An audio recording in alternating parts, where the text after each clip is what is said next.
Bonsoir mesdames, bonsoir messieurs, bienvenue à l'émission culte aux milliards de téléspectateurs Afrique Santé. Ce soir, nous allons interroger la validité des matériaux utilisés lors de l'immobilisation des fractures, les plâtres, beaucoup d'embrochage, un peu de plaques. Autre sujet, l'ostéoporose, maladie liée au vieillissement, fatalité ou alors l'Afrique peut encore s'en sortir. Les interrogations seront remises ici à l'assemblage ou l'ensemble des thérapeutes professionnels de santé fournissant de soins en partie de plantes médicinales que dit les piliers de la pharmacopée africaine que je m'en vais vous présenter. Docteur Noumessi, bonsoir et bienvenue. On sait de vous que les cas les plus difficiles, cancer, même je peux dire même diabète, parce que diabète aussi, vous allez, j'ai entendu, j'ai vu des malades qui sont venus vers vous pour les traitements de diabète, cancer du cerveau, cancer de l'utérus, cancer de sein. La liste n'est pas exhaustive. Bienvenue sur le plateau. Bonsoir Ulrich, bonsoir Afrique Média, bonsoir à l'Afrique entière. Bonsoir mes gosses, à tous ceux qui me soutiennent et à tous mes patients. Je suis fier d'être ici ce soir parce que je me souhaiterais donner un peu de meilleur de moi pour que cette émission soit à la hauteur. Merci. C'est tout à l'honneur de vos patients qui sont de plus en plus nombreux à être satisfaits de vos traitements. Je veux dire encore, il faut bien préciser, le cancer de l'utérus, le cancer du sein, le cancer du cerveau, les cas les plus difficiles, diabète, même dans les stérilités, vous faites partie de ceux-là qui ont la polyvalence est avérée et révélée et qui se renouvellent chaque jour. Docteur Noumessi, bienvenue sur le plateau. Merci. On a l'herboristerie africaine, la pharmacopée en lui seul, parce que pépiniériste, herboriste, plus de 2000 plantes dans sa pépinière et qui traduit en solution africaine. Dernièrement, vous avez fait cette offre d'avoir le médicament pour les dents pour pouvoir avoir une belle dentition. Docteur Noursoul, merci d'être là. Alors, merci beaucoup, Rich. Merci à tous les téléspectateurs d'Afrique. Je ne vais pas oublier Monsieur Serge du côté de Magba qui vraiment de ce côté-là prend soin de suivre les émissions, de retenir et d'aider les populations Tika de l'autre côté, ainsi que le chef de Magba. Je salue aussi les jeunes de Souza, n'est-ce pas, qui récemment nous ont trouvés lors de la conférence et qui nous ont fait comprendre qu'ils retenaient chaque jour, ils avaient des cahiers, ils prenaient les thérapies qu'on apportait à l'Afrique et ils sont en train d'aider les populations de ce côté. Nous disons comme ça à tout le reste africain vraiment de prendre soin de nous écouter attentivement, n'est-ce pas, de retenir tout ce qu'on leur donne comme soin parce que ceci, avec la pauvreté de l'Afrique, vraiment nous espérons apporter notre contribution à la santé africaine.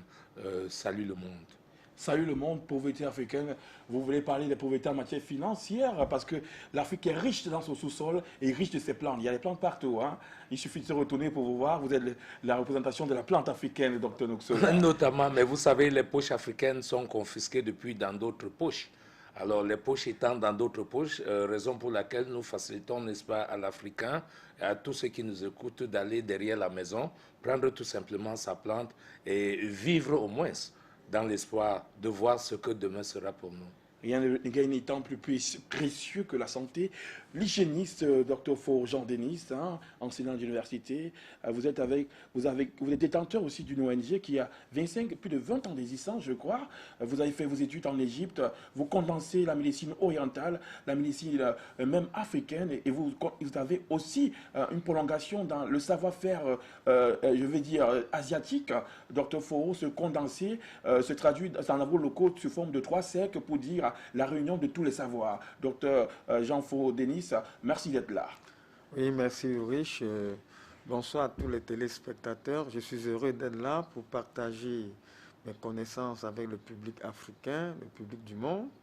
Et je suis heureux de savoir qu'aujourd'hui l'Afrique peut parler haut et fort en matière de thérapie. Je suis heureux de saluer tous mes étudiants des universités d'Afrique.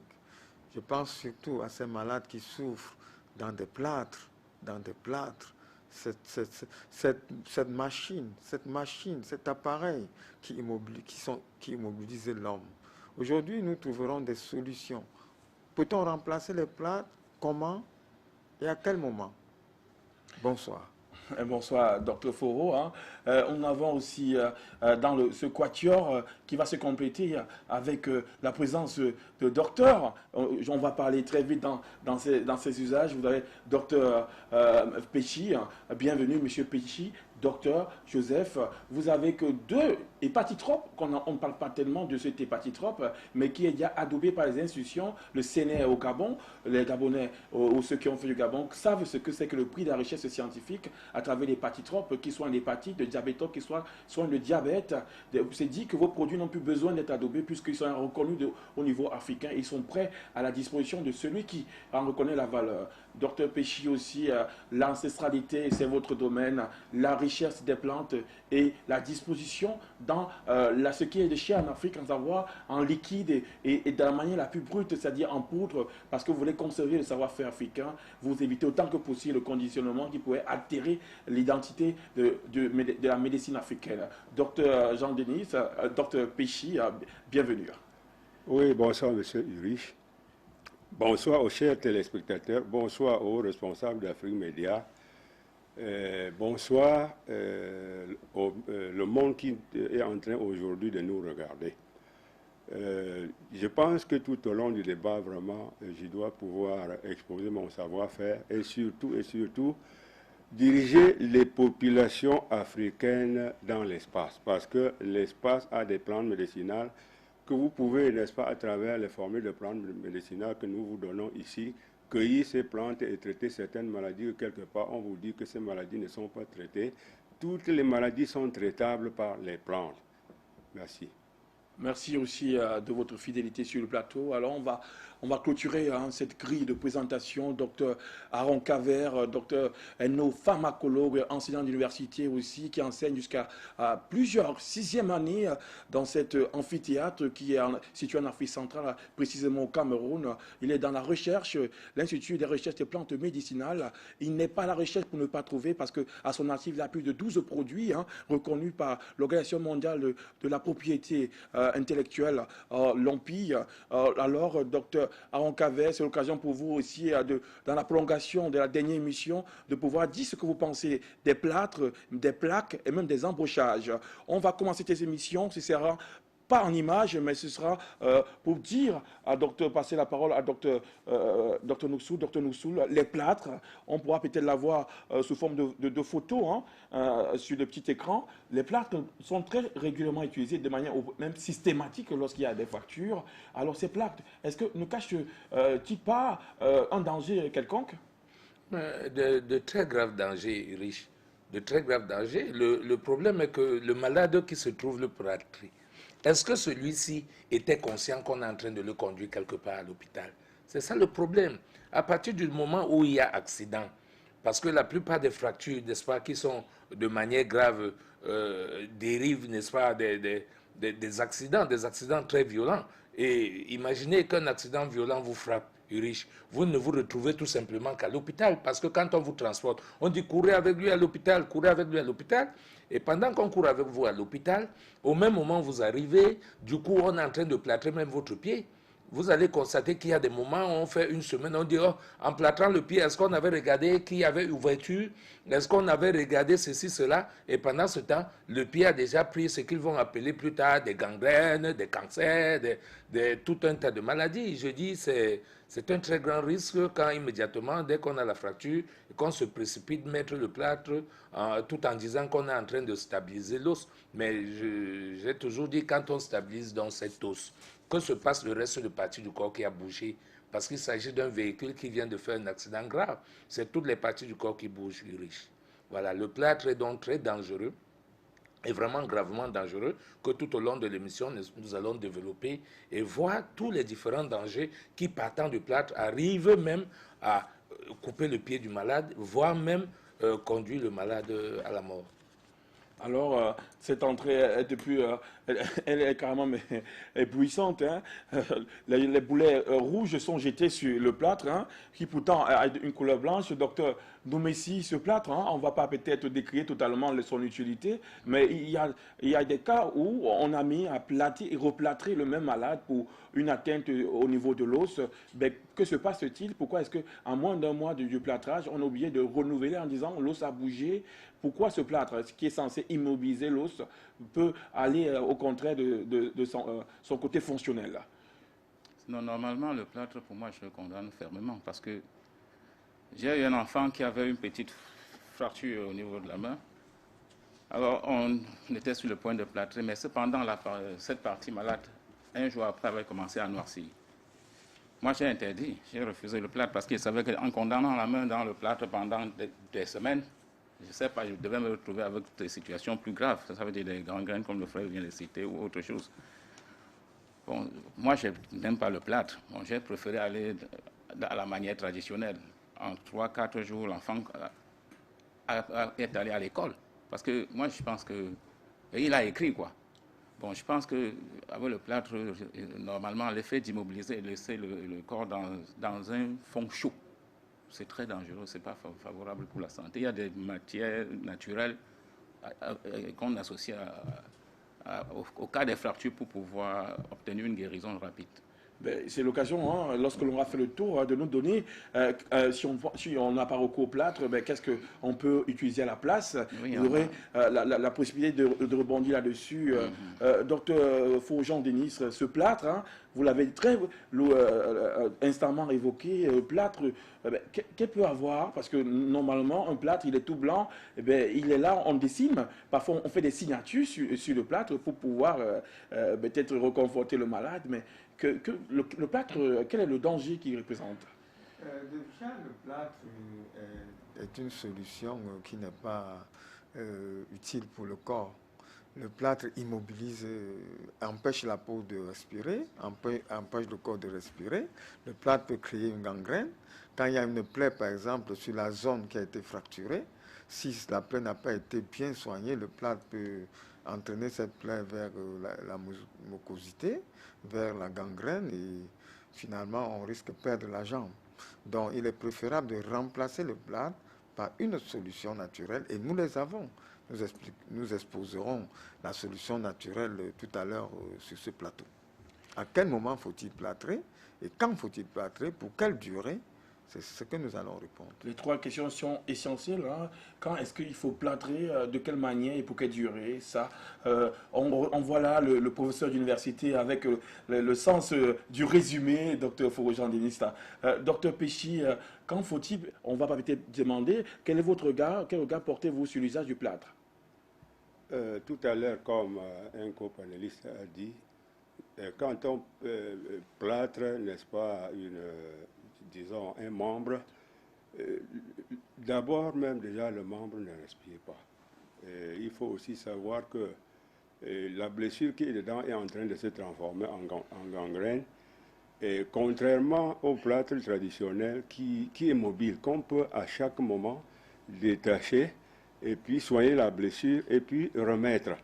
Donc je vois que l'Afrique est très sage depuis la nuit des temps, que les Occidentaux ne croient pas que c'est eux qui ont apporté la science, mais la science en Afrique est une science basée justement sur la nature. Parce que vous avez également certains qui vont jusqu'à ne pas croire que les éléments de la nature sont coépousent avec les cellules actives de l'organisme. Donc nous devons rentrer normalement dans nos anciennes habitudes de traitement et là, on aura moins de conséquences. Moins de conséquences si on rentre à nos anciennes habitudes. C'est la trame de votre propos. Docteur Aaron Cavert, pharmacologue, on vous donne la possibilité de rebondir là-dessus. Hein. Docteur Aaron Cavert, quel regard porter sur l'usage du plâtre en tant que scientifique aussi, hein. On ne va pas tellement questionner votre ancestralité, peut-être représentée valablement par les Pygmées. Hein.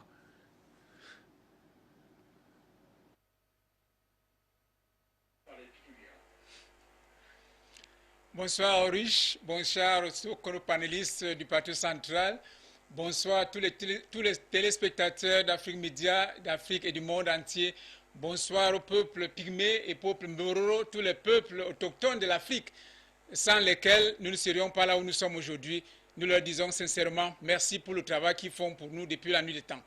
Ceci étant, je crois qu'il est question de savoir, avant de répondre à votre question, Ulrich, je pense qu'il est nécessaire que les Africains comprennent que nous avons aussi des technologies à pouvoir vendre aux autres, comme ça se passe partout ailleurs. J'ai vu les Occidentaux tellement être à l'aise avec le bain de bouche, le bain de boue en Asie. Et ça, c'est une technique propre aux Asiatiques, le bain de boue. Comment est-ce que les Africains sont toujours en train de faire référence à ce que les Occidentaux nous ont appris à l'école? Pour ne pas utiliser, c'est-à-dire notre façon de faire, pour essayer de montrer aux autres qu'aussi, lorsqu'ils viennent chez nous, qu'ils trouvent autre chose qui soit différent de ce qu'ils connaissent, de ce qu'ils savent faire.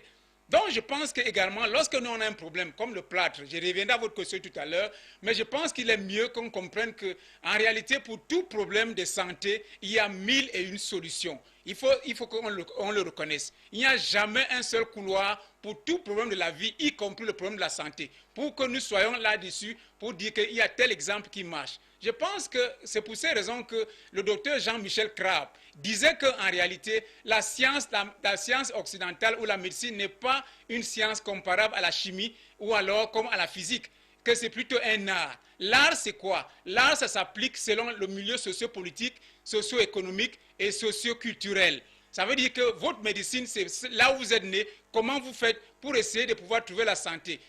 Par exemple, chez nous ici, dans la région du Nord, par exemple, ce n'est pas la même chose que dans la région du Sud.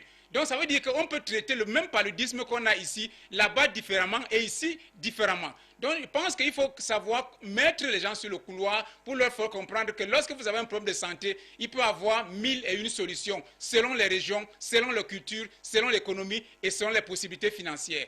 Maintenant, lorsqu'on revient pour le plâtre, je pense que ça fait partie des dangers que nous crions sur ce plateau tout le temps par rapport à la médecine occidentale, qui se croit tout permis, que toutes les solutions doivent juste passer comme les lettres à la poste. Non, il y a des choses qui sont à revoir.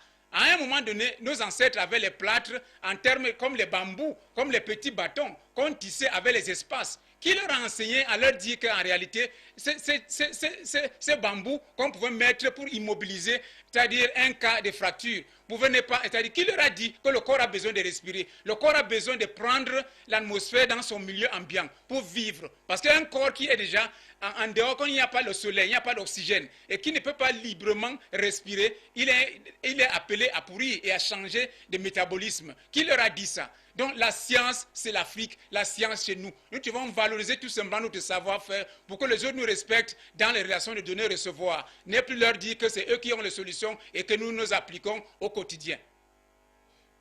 Merci, docteur Aaron Kaver, sur... Il n'y a pas plus évocateur que vous sur le plâtre. Hein. Docteur Nouxou, je reviens à vous. La peau noire, hein. on a constaté régulièrement que lorsque on enlève le plâtre, la peau est tellement noire parce qu'il n'y a pas eu d'oxygène. Et il y a quelquefois dans le plâtre, lorsqu'on vient d'administrer le plâtre à un malade après la réduction d'une fracture, il commence à se plaindre. Le docteur Nouxou, le docteur Noumessi l'a évoqué. L'avantage dans une thérapie traditionnelle, c'est que le suivi s'est fait au quotidien. On voit l'état de la jambe, mais une fois qu'on a plâtré la jambe, on ne peut plus, puisque c'est un objet solide, c'est une substance solide, on ne peut plus, et le malade commence à se plaindre.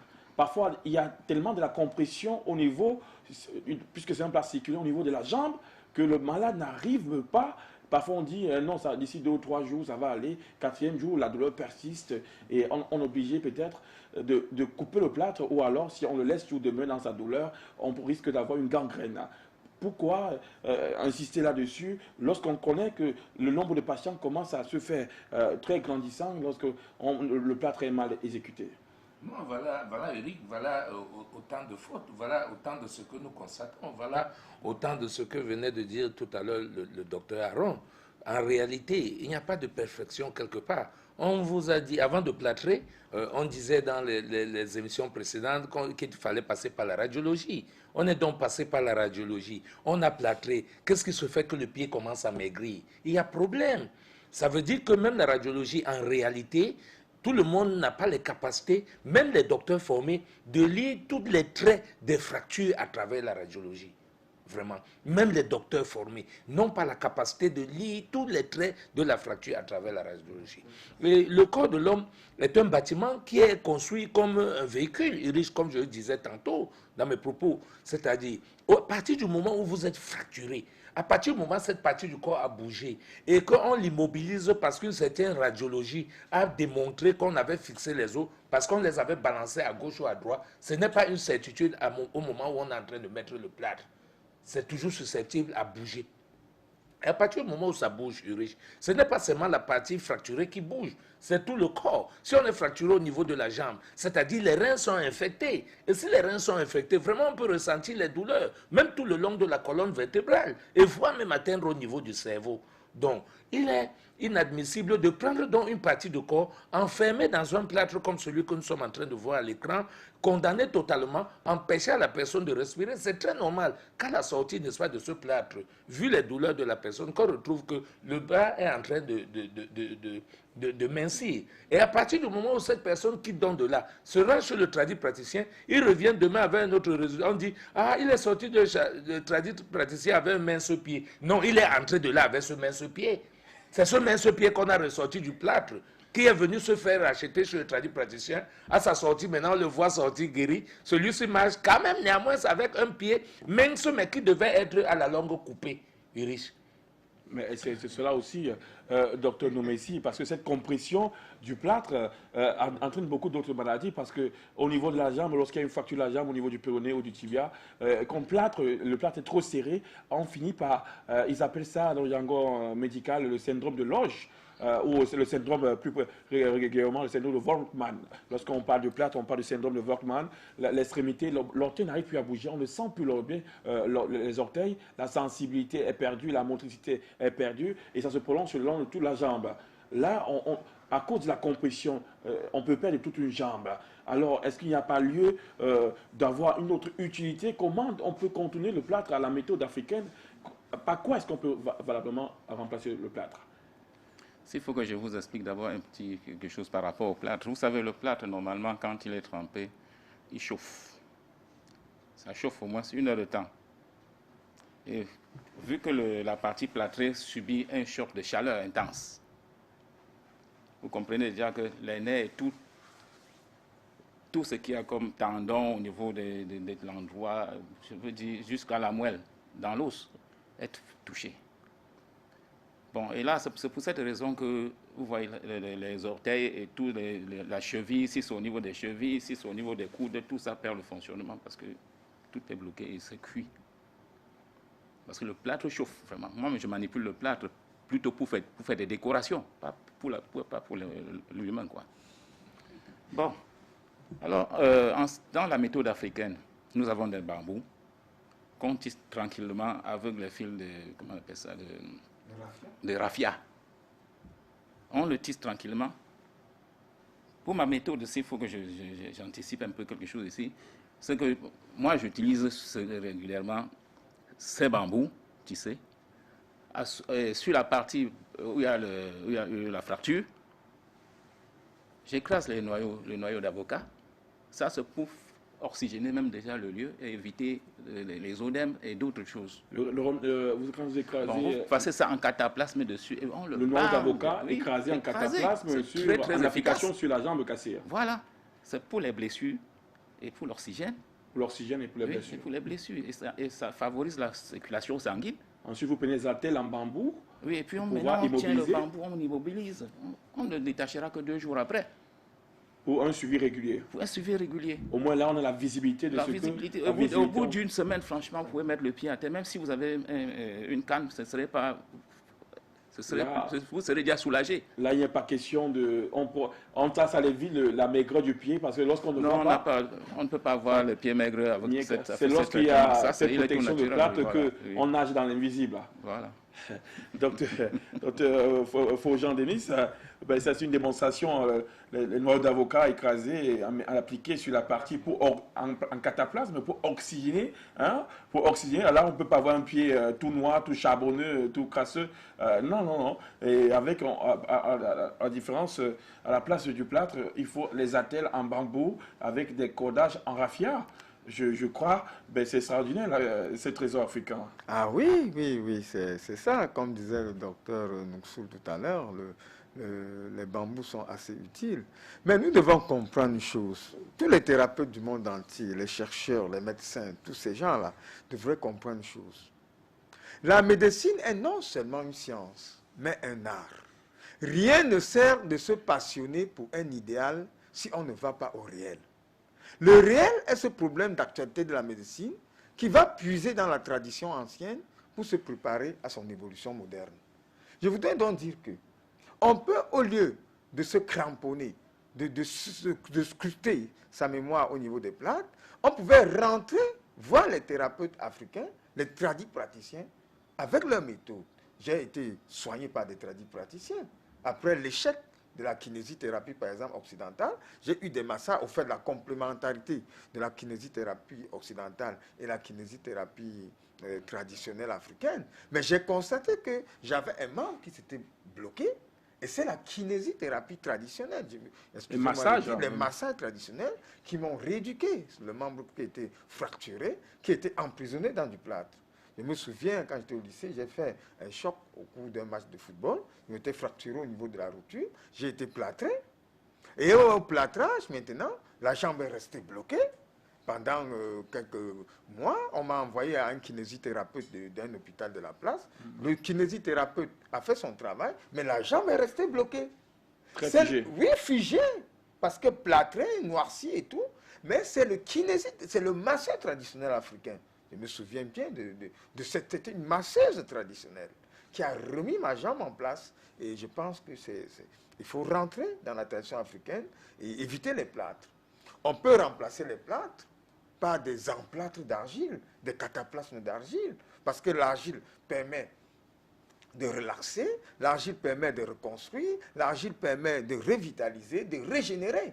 Donc l'argile peut, les cataplasmes d'argile pouvaient être remplacés par des plâtres. Et on a l'avantage que le cataplasme peut être remplacé tous les 2-3 jours. C'est l'avantage de voir la peau respirer, le malade est moins emprisonné et moins douloureux. Donc nous devons penser que l'argile devrait entrer dans des hôpitaux classiques pour aider les chirurgiens, aider les thérapeutes, les kinésithérapeutes à mieux travailler.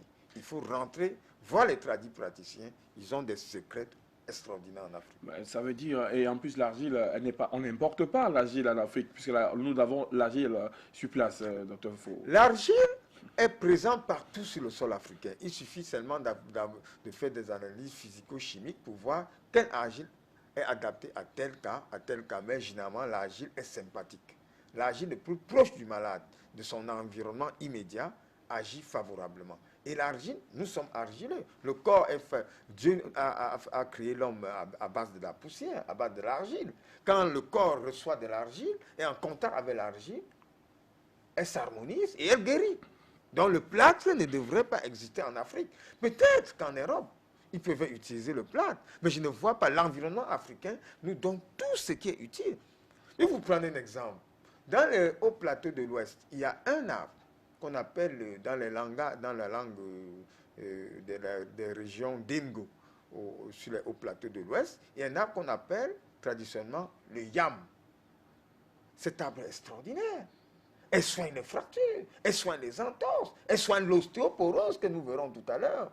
Il suffit seulement de prendre des brins de yam, de placer les feuilles de yam qu'on aurait infusées, de mettre sur la zone fracturée et d'emballer avec de l'argile, des cataplasmes d'argile, et les fractures se soudent, et la jambe se revitalise. Tous les grands joueurs de football sont présents là-bas, hein, en train de suivre des méthodes demgolaises de la thérapie. Et ça marche. Voilà que un autre pan de votre activité pluridimensionnelle. Hein. On a un docteur à la fois sportif aussi. Hein. Merci pour ces explications, docteur Faujon-Denis. Le YAM pourrait être aussi utilisé en remplacement, combiné au cataplasme d'argile pour pouvoir consolider les fractures. Oui, mais je suis heureux, excusez-moi de vous le dire, que certains chirurgiens traumatologues africains ont compris l'importance du YAM. J'ai montré, par exemple, à certains chirurgiens traumatologues qui m'ont soigné. Mais ils se sont étonnés comment je m'étais remis si vite. Comment, après un accident traumatique du squelette où j'ai été fracturé de tous les côtés, les bras, les mains, tout, partout, le dos, comment j'ai pu me remettre aussi vite? Je leur ai présenté les cataplasmes d'argile, je leur ai présenté la plante, l'arbre yam. Et aujourd'hui, je suis heureux que ces chirurgiens africains les utilisent. Et les malades sont moins traumatisés dans les plâtres. Et ça va, ça va. L'Afrique a beaucoup de choses à apporter. En matière de kinésithérapie, Ah oui, l'Afrique a plus à donner qu'à recevoir. l'Afrique a tellement de choses à donner.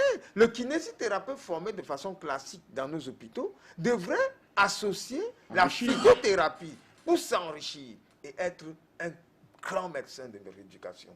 Voilà, C'est ça ce que nous voulons. Voilà. Nous voulons former la jeunesse africaine qui puisse comprendre qu'à côté d'eux, il y a des choses qui peuvent augmenter sur l'arsenal que proposent les Occidentaux. Et je peux vous dire que l'Afrique peut s'en passer. Il y a des thérapies africaines assez efficaces pour traiter les accidents du squelette. Docteur Foro, on va passer la parole au docteur docteur Joseph Péchy. Est-ce que vous avez dans votre arsenal médical, ou bien je dirais médicinal, un matériel de remplacement de plâtre? Oui, bon, comme tout à l'heure, un co-panéliste venait de dire, depuis la nuit des temps, nos ancêtres, n'est-ce pas, avaient inventé ce genre de plâtre, n'est-ce pas? Il s'agit tout juste des morceaux de peau de bambou qui sont tissés avec le fibre raffia et ce plâtre, n'est-ce pas, qui permet qu'à chaque fois que vous voulez faire respirer la peau, on ouvre, on détache et puis on soigne même les blessures et puis après on referme. Mais ce plâtre traditionnel est constitué à telle enseigne que la peau, n'est-ce pas, pourrait toujours être en train de respirer, plus d'autres plantes, n'est-ce pas, riches en magnésium, comme le docteur nous ici venait de dire, avec lesquelles on peut écraser et oindre le membre, n'est-ce pas, pour permettre la circulation de l'oxygène et faciliter justement le temps de guérison de la maladie. Il faut savoir que cette médecine occidentale, c'est une médecine qui est à but, à philosophie capitaliste pour vite faire et récupérer l'argent parce que quelque part, on voudrait, n'est-ce pas, avoir beaucoup d'argent pour continuer à assiéger le monde et imposer, alors que des conséquences vont s'avérer plus tard. Donc, nous devons vraiment savoir que la science, d'abord, l'Afrique est le berceau de l'humanité. À partir de ses potentiels, l'Afrique regorge, n'est-ce pas, des plantes médicinales les plus équilibrées, 90% de principes actifs. Et nous n'oublions pas que ces Blancs viennent toujours ici cueillir ces plantes pour aller chez eux. Je ne sais pas si leur climat leur permet vraiment d'avoir les plantes qui sont autant calibrées que les plantes africaines. Donc nous sommes assis vraiment sur l'or et il faudrait qu'on prenne conscience. Comme cette équipe est en train toujours d'envoyer ceux qui nous regardent dans la nature, hein, il faudrait qu'à un moment donné, que chaque Africain soit capable, étant malade, n'est-ce pas, à partir des cours que nous donnons ici, fabriquer son médicament lui-même pour se traiter. Parce que quand nous sommes ici, ce n'est pas seulement pour appeler le malade qui vient se soigner pour nous donner l'argent, mais on n'éduque que l'Afrique. Parce que il y a longtemps, les gens sont venus nous dire que l'Afrique n'est rien, on ne sait rien, alors qu'ils sont en train de masquer les choses pour pouvoir piller tout ce que nous avons comme bien. La philosophie africaine est pendue à vos lèvres, docteur Péchy. Hein. Docteur Aaron Cavert, quand faut-il plâtrer et pour quelle durée? On ne pourrait rejeter totalement l'usage du plâtre, mais je vais interroger votre expérience et votre expertise à la fois. Quand et pour quelle durée faut-il plâtrer?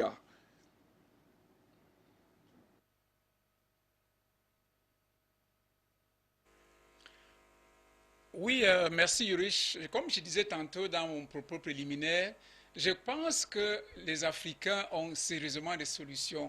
Quand faut-il plâtrer et pour quelle durée?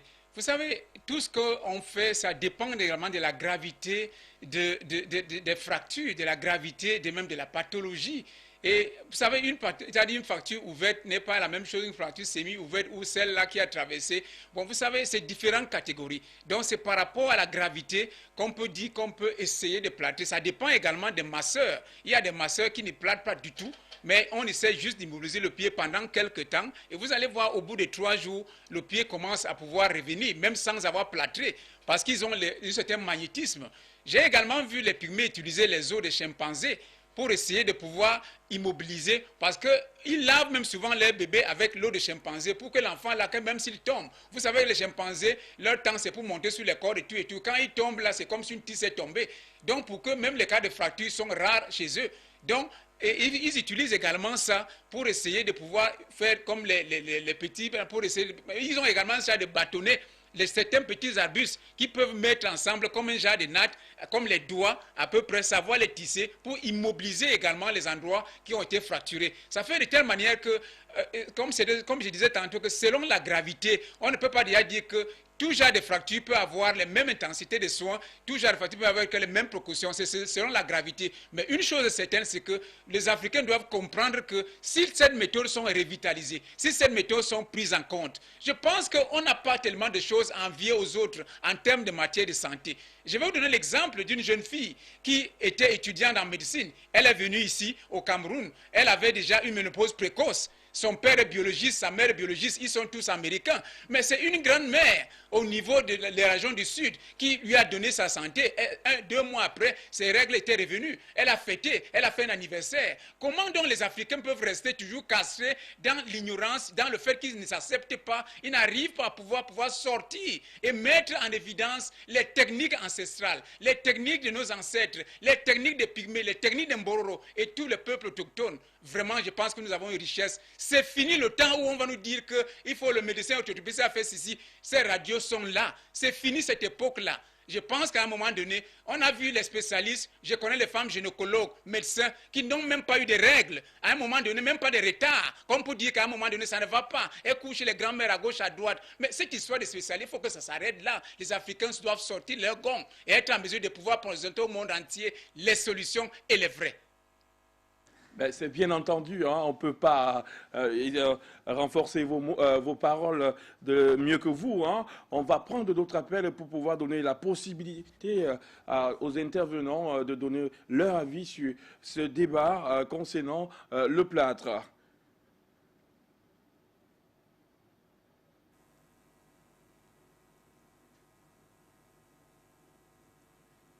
Une question de temps, hein, avant que le service soit enfin prêt. Dr Foro, quand est-ce qu'il faut plâtrer et pour quelle durée? Généralement, quand il y a une fracture de la rotule. Alors, on parle du ménisque. Oui, quand il y a une fracture de la rotule, j'en sais quelque chose, puisque j'ai eu une fracture de la rotule, moi. Donc, quand il y a une fracture de la rotule, et que cette fracture est polyfragmentaire, c'est-à-dire une rotule qui se trouve divisée en 4 morceaux, il faut bien remettre en place pour une petite période, immobiliser dans un plâtre classique. On peut l'immobiliser dans un plâtre classique pour une durée relative de 15 jours, après détacher et commencer les soins en l'immobilisant le malade sur le lit sur une période de 30 jours. Il faut rappeler que le genou, la rotule est située au niveau du genou et que cette partie est très sensible parce qu'il y a le ménisque, hein, il y a le cartilage, une mauvaise manipulation et c'est la perte fonctionnelle. On perd son genou, l'usage de son genou et parfois même la croissance aussi est stoppée parce que le cartilage aussi favorise, concourt à l'éducation, à la croissance. On va aller du côté de la Côte d'Ivoire. Il y a plusieurs intervenants de ce côté qui piétinent et qui brûlent d'envie de pouvoir participer à Afrique Santé, à votre émission. Nous vous écoutons. Bonsoir. Bonsoir. Je ne bouge pas, madame. J'ai dit bonsoir. D'accord. Bonsoir, monsieur. J'appelle de la Côte d'Ivoire. Hein. Je voulais simplement féliciter les uns et les autres, dire que c'est une bonne manière de parler de plantes, mais je demande que nos secrets ne sortent pas parce que nous avons beaucoup de possibilité de traiter. Ce qu'on peut demander au gouvernement, c'est de favoriser la formation des jeunes, de demander à nos praticiens de divulguer la connaissance à partir des écoles. Puisque aujourd'hui, on ne peut pas parler, dire aux gens que nos praticiens ne savent pas lire. Parce que tous ceux qui sont sur le plateau savent bien lire et écrire. Même s'ils ne savent pas lire, ils peuvent expliquer. Cette formation peut se faire. En Côte d'Ivoire, nous avons eu un grand professeur, le professeur Assi, qui a été un manœuvre depuis 1948 et qui est devenu professeur biologiste à l'université. Donc, la plante peut servir. Moi, qui vous parle, je suis d'une très grande famille de parents qui soignent des champs. Et un enfant peut de travers, il va restaurer lui-même à partir de certaines plantes. Donc, c'est possible. Mais il faut maintenant commencer par la formation des jeunes, la formation des médecins et tout ça. Je pense que si on procède comme ça, il n'y a pas de problème. Mais si on se met là en train de dire, oui, avec le noyau de l'avocat, on peut faire ça, faire un cataplasme, les gens vont prendre toutes nos connaissances et on va rester là, continuer de pleurer comme on est en train de pleurer aujourd'hui. En tout cas, je vous félicite pour ce que vous faites. Afrique Média nous donne la possibilité de nous faire confiance nous-mêmes, mais aujourd'hui, il faut profiter aussi, demander à nos gouvernants de faire le travail. Je vous remercie. Merci aussi de cet apport-là. Il faut solliciter les gouvernants pour pouvoir accompagner cette pratique dans l'enseignement. Alors, on a un autre téléspectateur qui voulait aussi participer à cette émission. Nous vous écoutons. Bonsoir, vous êtes en live, vous êtes en direct à Afrique Santé. Parlons des factures. Vraiment, avant que j'intervienne, je voulais d'abord attirer votre attention. Lorsque vous parlez des enfants, ça mérite ici là. Ça mérite tellement, ça m'effraie parce que ces gens, plus précisément ces occidentaux, plus précisément anglais, américains, et français et allemands, tout ça, ils suivent bien. Ça fait qu'ils ont maintenant la nouvelle méthode qui sort, c'est d'envoyer les petits jeunes. Vous allez voir les jeunes de 26 ans, 28 ans, 30 ans arriver là-bas comme s'ils viennent pour vous donner les cours et ils choisissent que les petits enfants pour dire qu'ils vont donner les cours alors que c'est de la pédophilie. C'est le même cas qui se pose ici avec un jeune anglais de 28 ans qui a à peu près de 2 ans ici et une pédophilie de 200 petits-enfants de 9 à 11 ans. Et les Anglais savaient bien ce qu'ils faisaient là ici, c'est quand ils rentrent en Angleterre qu'on profite pour l'arrêter. Donc c'est pour vous dire que quand vous parlez des enfants, évitez que ces blancs-là viennent en Afrique là-bas pour dire qu'ils vont donner cours à vos enfants. Donc vraiment, il faut éviter cela. Vous êtes avertis. C'est leur technique maintenant. Merci, hein, même si cela n'entre pas dans ce sujet, vous attirez l'attention des populations africaines sur les présences étrangères qui pourraient servir à des buts cachés.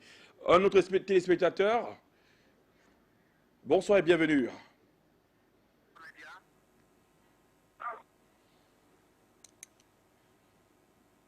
Bonsoir.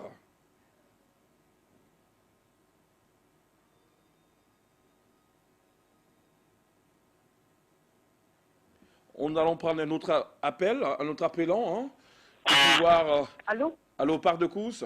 Allô? Allô? Bonjour, s'il vous plaît, j'appelle de la Côte d'Ivoire.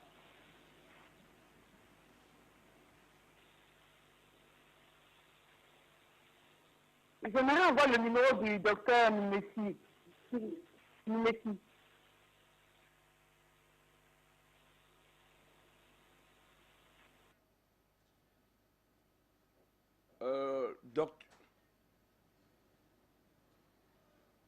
Un autre téléspectateur?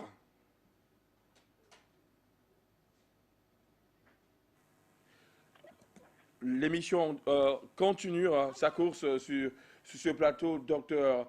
Avant de pouvoir enchaîner avec l'ostéoporose, on requiert un dernier avis sur quand et quelle durée. Vous avez parlé lors de l'intervention sur le genou, lorsqu'il y a rupture de la rotule, là où intervient aussi les ménisques qui jouent un grand rôle dans cette fonction, dans la fonction du genou. Il faut mieux plâtrer parce que c'est tellement à risque, parce qu'on pourra perdre l'usage de sa jambe et peut-être ralentir sa croissance. Quels sont vos derniers mots sur ce brin de débat?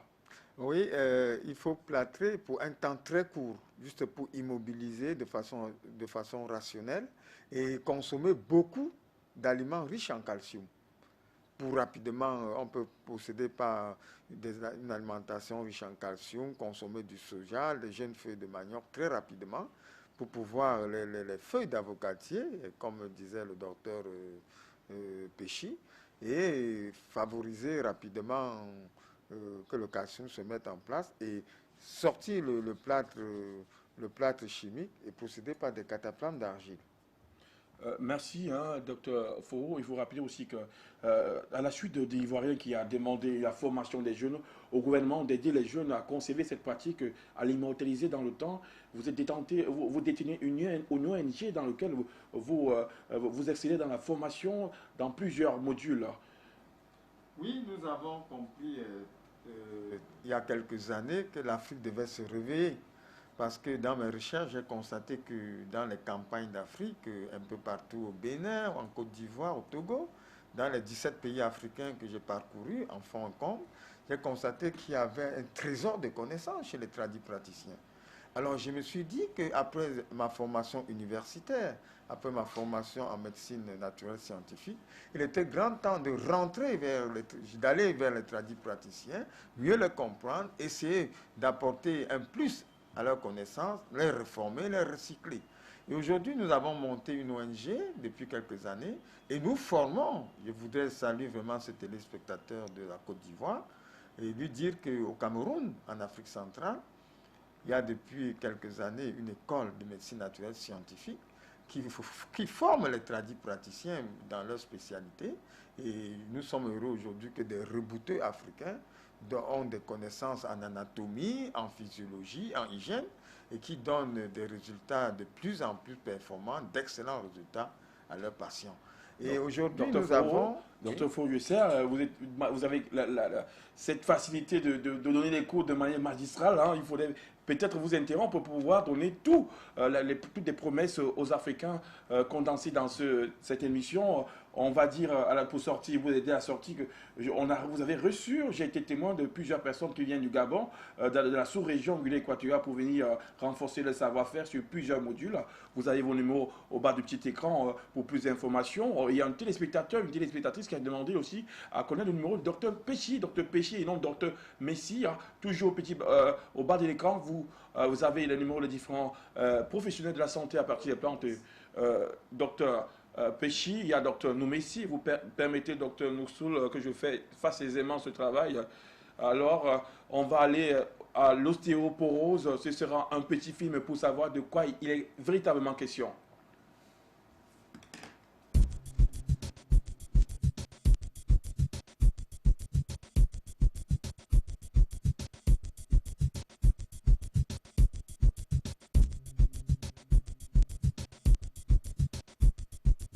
Alors l'ostéoporose se définit par une fragilité osseuse qui est liée à une diminution de la quantité de l'os et également une altération de la qualité osseuse. Et donc ces deux composantes vont aboutir à une véritable complication qui est la fracture et qui est une complication clairement sérieuse. L'os qui est en perpétuel remaniement, en perpétuel équilibre entre la formation de l'os et la destruction osseuse, eh bien cet équilibre va être perturbé. Il va y avoir une augmentation de la destruction osseuse qui va l'emporter sur la fabrication de l'os. Et ce remaniement va être accéléré et en fait, à force d'être accéléré, il va y avoir un déséquilibre vers la résorption, c'est-à-dire la destruction osseuse comparée à la formation osseuse. Et l'aboutissement de cela va être une perte osseuse plus conséquente que l'équilibre osseux l'aurait souhaité. Donc à partir de là, effectivement, le mécanisme de la fragilité osseuse fait que le remodelage, que l'on appelle remodelage entre l'équilibre fabrication et résorption de l'os, le remodelage osseux va être accéléré et l'objectif à terme va être de le freiner lorsque l'on a une véritable ostéoporose.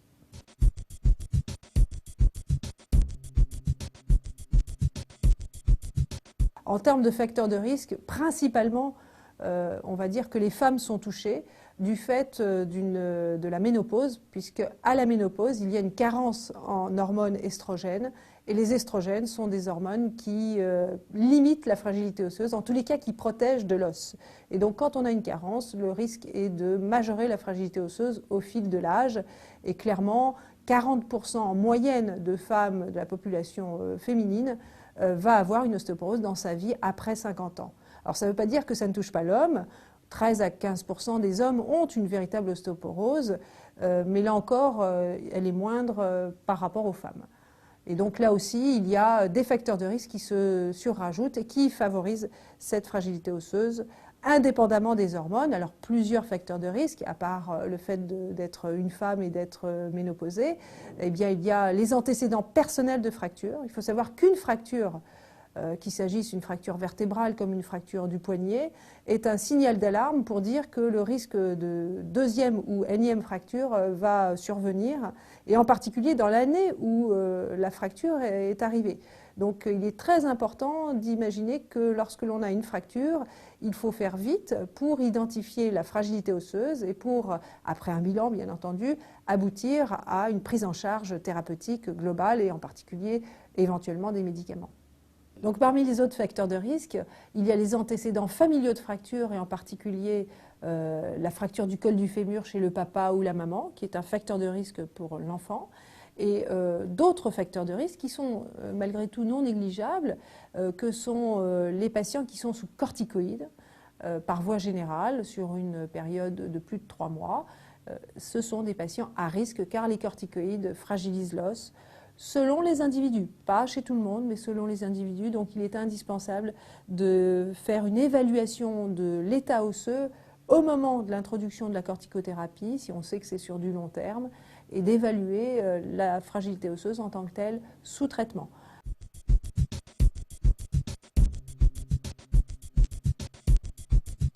Il y a aujourd'hui une technique qui est la méthode de référence qui permet de diagnostiquer la fragilité osseuse et donc l'ostéoporose avant même la première fracture qui s'intitule l'ostéodensitométrie. C'est une mesure de la densité osseuse à 2 sites principaux qui se fait au rachis lombaire et au fémur.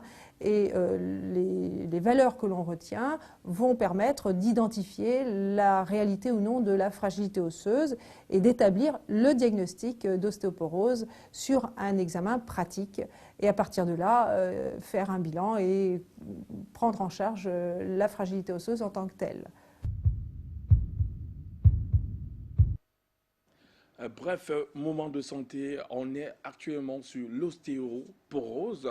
On va interroger le savoir et la pratique du docteur Aaron Cavey. Docteur Aaron Cavey, l'ostéoporose, le vieillissement, fatalité du vieillissement. Il est dit qu'on ne peut pas guérir cette maladie parce qu'elle est asymptomatique. On peut juste retarder ou prévenir. Une fois qu'elle est là, on ne peut que faire avec. Quel est votre avis en tant que praticien de la santé, professionnel de la santé à base de plantes médicinales, docteur Aaron Cavey?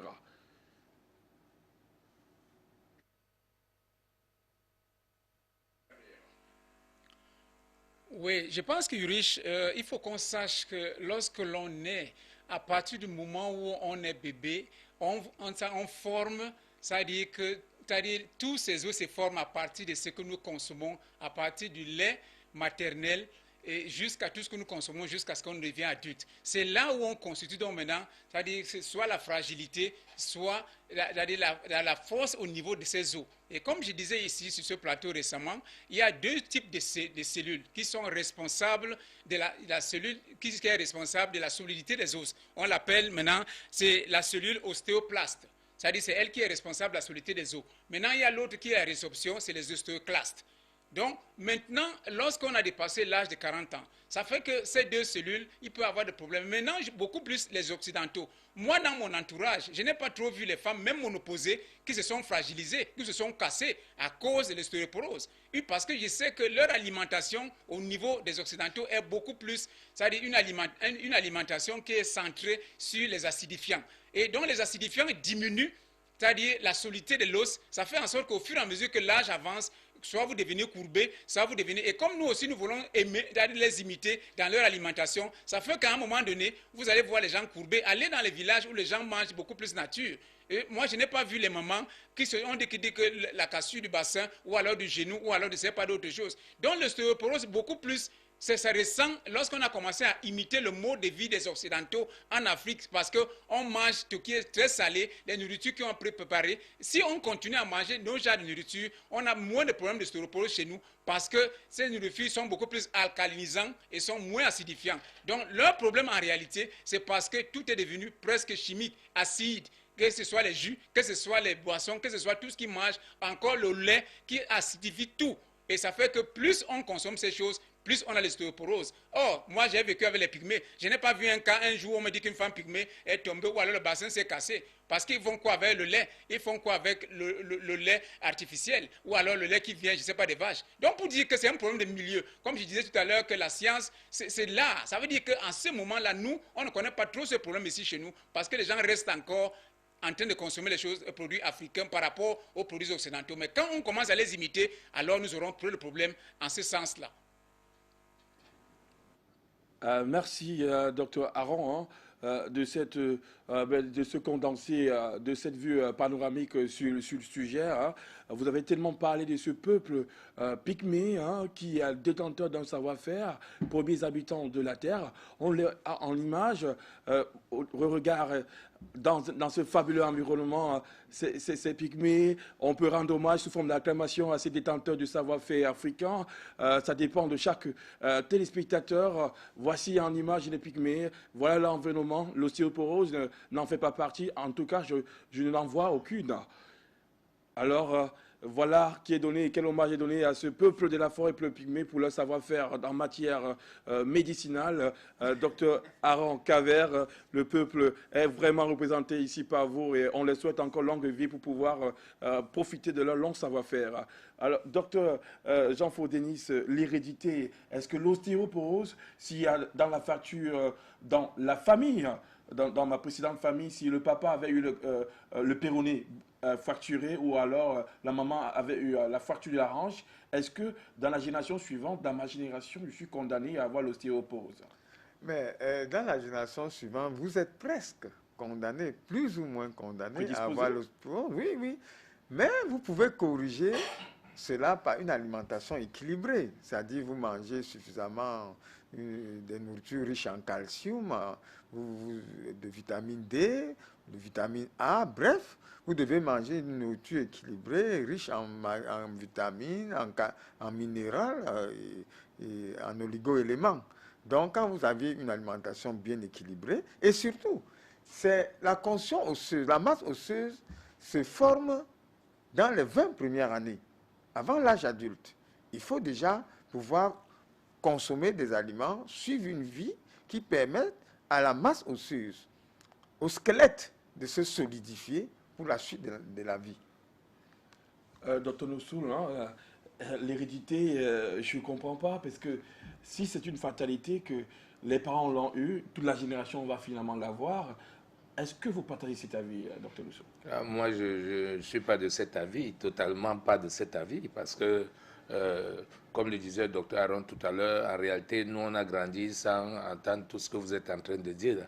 Ce que vous nous dites là, ça nous paraît totalement étrange, que parce que le papa avait eu la maladie des os, qu'automatiquement les enfants vont en avoir. Non.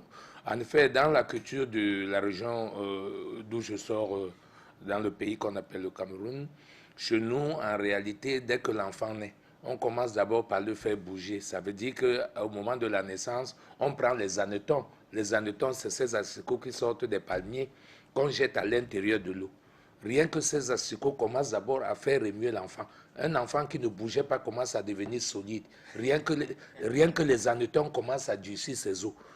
Après 2 mois de naissance, on commence à le masser en réalité avec les os de chimpanzé, comme le disait tout à l'heure le docteur Aaron.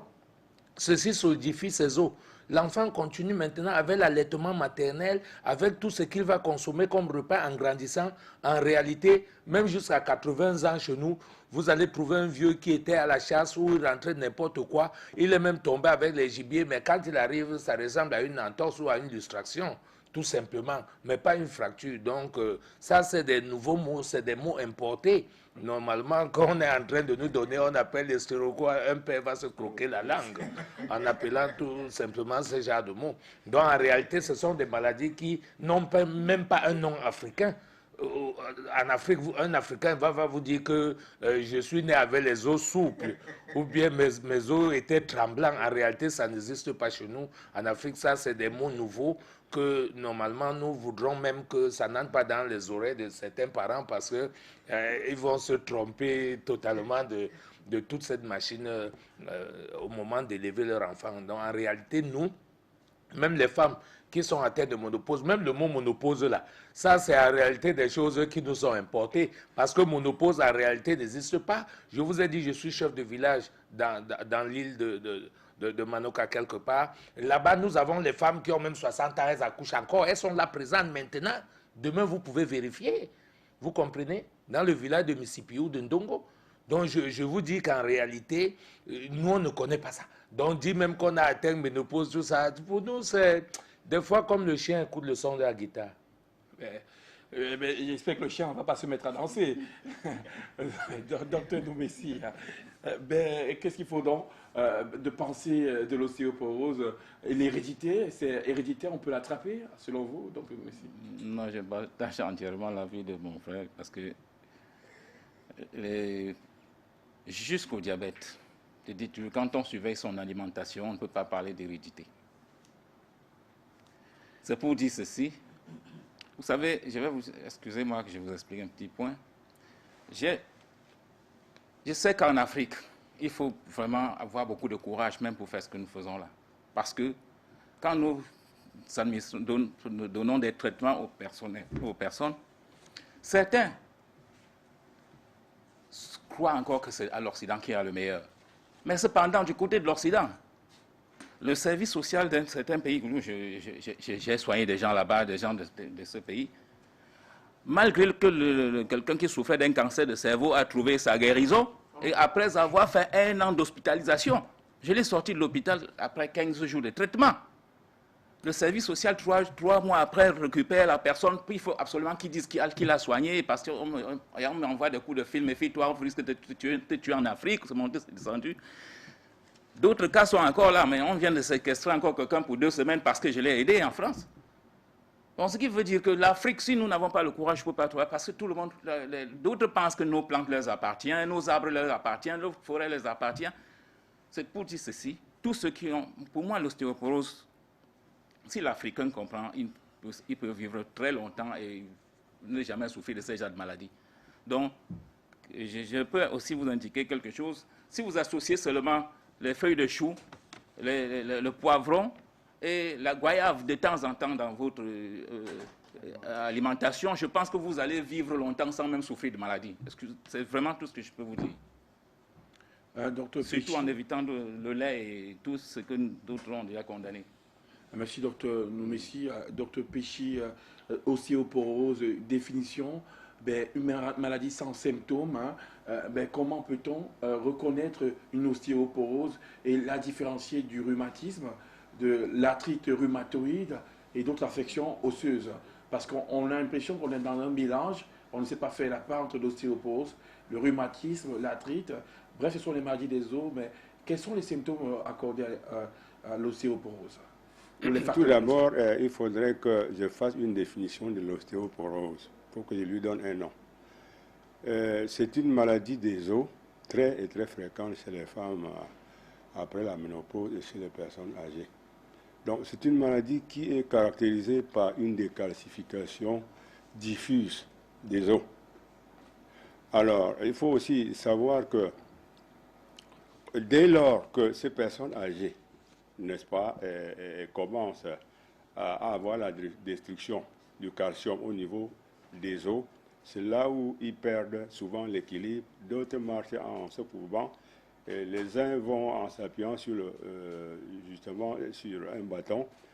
Et là, finalement, le chancellement peut faire à ce que ces vieilles personnes-là peuvent tomber et couper, n'est-ce pas, une fracture.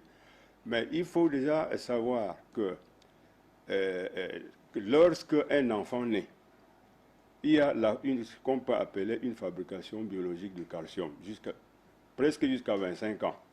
Après, maintenant, il faudrait, n'est-ce pas, c'est à travers l'alimentation qu'on identifie, par exemple, les aliments riches en calcium et en phosphore, qu'on consomme pour pouvoir maintenir, n'est-ce pas, la trame osseuse à son bon état.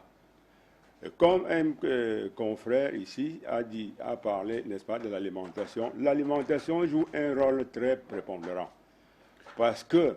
Docteur Péchi, vous êtes pour éclairer les téléspectateurs, vous êtes dans le chapitre des causes, parce qu'il faut dire aux téléspectateurs, on a remarqué la résurgence de ce langage-là interafricain, l'ostéoporose, c'est sur toutes les bouches. Quelles sont les causes, docteur Péchi? Oui, les causes, c'est une alimentation qui ne soit pas naturelle, parce que dans l'alimentation, tout a été prévu. Tout a été prévu, n'est-ce pas, pour pouvoir nourrir les cellules de l'organisme et maintenir, n'est-ce pas, la composition de l'os à son état normal. Bon, mais à partir du moment où on mange pour manger et on ne sait pas ce qu'on mange, c'est là où viennent vraiment toutes ces déficiences. Docteur Faux Jean Denis, on a remarqué, hein, il est bien dans cette ostéoporose, on insiste sur une carence en vitamine C et en vitamine D, donc la vitamine qui est essentielle dans le fonctionnement des cellules et aussi dans la consolidation de l'os, puisqu'on parle de l'ostéoporose qui est caractérisée par la fragilisation osseuse. Mais comment les Africains, on a spécifié la maladie grâce au docteur Péchi, quelle est l'âme africaine pour pouvoir, même à 65 ans, comme docteur Noussou l'a dit, une maman pourrait encore marcher sans perdre, avoir une fracture de la hanche, du poignet ou alors des vertèbres? Je voudrais donner ici une recette qui permette à tous les Africains d'éviter des problèmes d'ostéoporose. Vous prenez tout simplement un verre de jus de citron naturel. J'entends par jus de citron naturel un citron qui a été cultivé sans engrais chimique. Vous aviez donc un verre de jus de citron naturel, un verre de 20 millilitres au moins.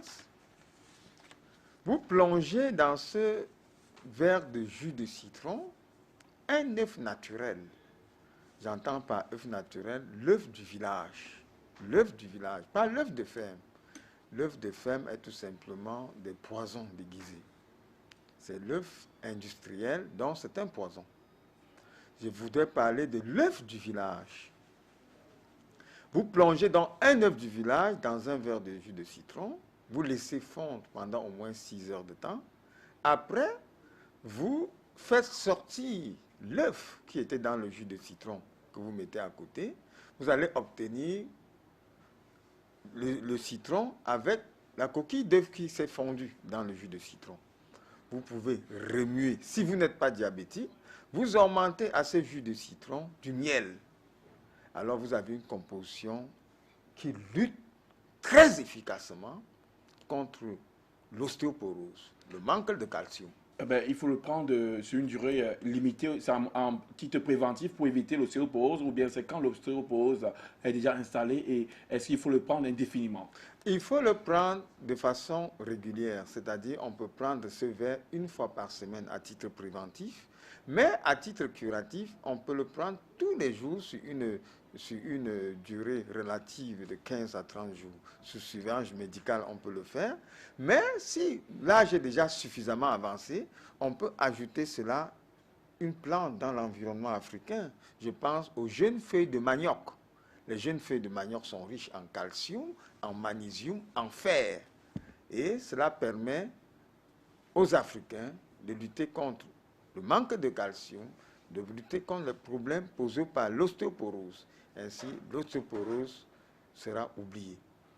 Alors, il faut rappeler que chaque professionnel de santé ici a un numéro bas de l'écran. Il n'est pas aisé de copier et de copier avec précision et même avec précision de reproduire cette recette.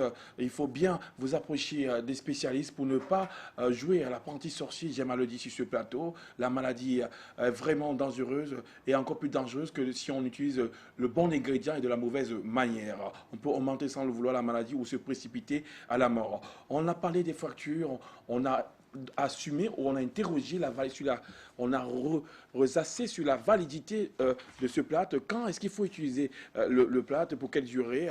Vous avez eu tous les questionnements, peut-être pas de manière exhaustive sur ce que c'est que le plâtre, son utilité, et il y a des méthodes africaines qui existent pour pouvoir remplacer ce plâtre.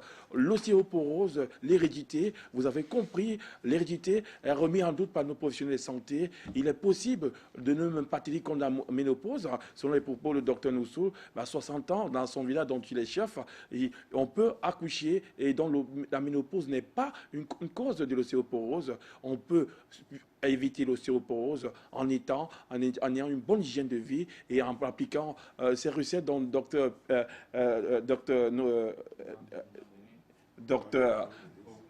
Jean-Denis Fouret vient de le dire, pour pouvoir s'en sortir. Merci à Dr Noumessi, merci à Dr Noxol, Dr Aaron Caver, merci à Dr Péchi, Dr Jean-Faux Denis de cette émission. On va poursuivre la prochaine fois avec la drépanocytose.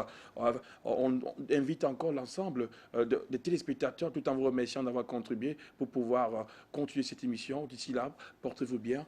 Au revoir.